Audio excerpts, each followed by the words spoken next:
You know, pay was coming up, but guess what, America? Your pay hike might have just been averted. That's right.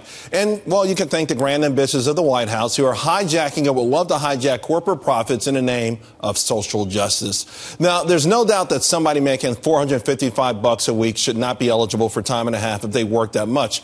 But that should be driven by the market.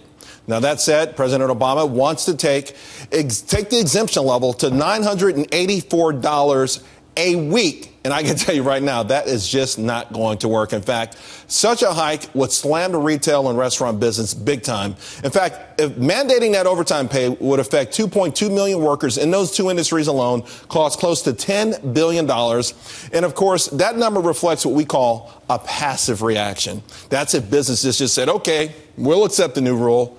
But the reality is they're not going to. Now, according to Oxford Economics, they do have a few options. One, workers are already near the top of the threshold. Let's say you're making $900 a week right now. You'll make $1,000 a week. Hey, that sounds great. But no overtime, smaller bonuses, and fewer benefits. Now, let's say you're between the old number and the new threshold. It just means you're going to have fewer hours, and they're going to be replaced by part-time workers. Now, here's who gets hammered.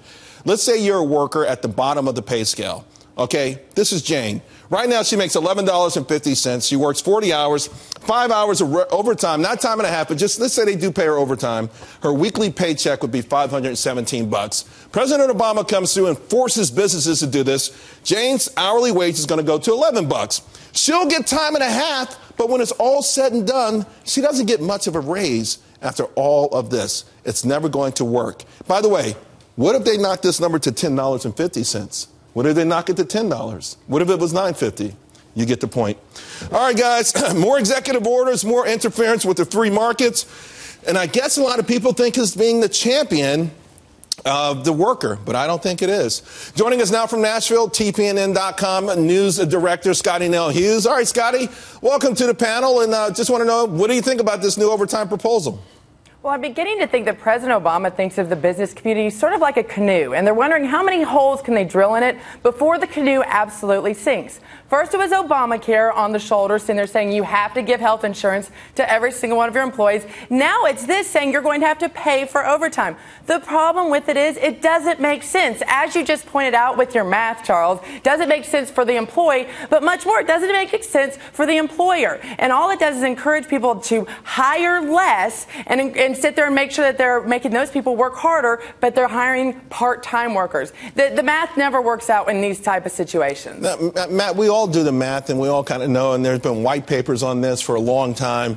I just got to say, is it just politics, or do they think maybe we're at a point where the businesses won't make these adjustments? Well, it's one of two things. It's either politics, which I think is a large portion of it, or Obama and the administration does not understand mathematics because it just doesn't work mathematically. And you talk about the lower class getting hit. I think actually the middle class will get hit even harder, who he's actually going after in this to help, because the person who works at, let's say, a Red Lobster is a middle manager, makes $30,000 a year, is working 60 hours a week.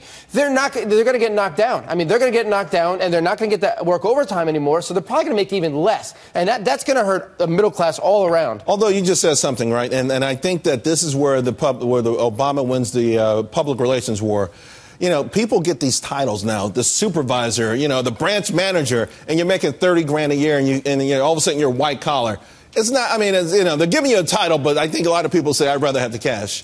Yeah, well, that's why the math here really doesn't make sense, and you're right. It's about a lot of semantics about what someone's called and what kind of position they're in. But the bottom line is that the Obama administration had better get out of fooling around with all of these requirements and everything that they're jockeying for, because businesses are going to go down. No matter how the math is played out, it doesn't work. I think when people are forced to pay more than they can afford. We are going to pay as consumers. Consumers will pay, and the workers will pay, because businesses are going to stick around, and they're going to make the adjustments. And I think at the end of the day, this is what's going to hurt to lower, middle, whatever it is, they're going to get hurt. Lauren? I mean, it all comes back to revenue. Businesses can only pay out as much as they can pay out. So if you're an employee in this situation, first of all, do not take a title change without a pay change. I hate when I see my clients doing that. If you're going to become a supervisor, make sure the pay grade reflects that. But also, as the employee, you can contribute in a way that increases revenue, and then you can justify getting a raise. And that's really the right way to go. I think the goal here is for people to make more money, which everybody wants, but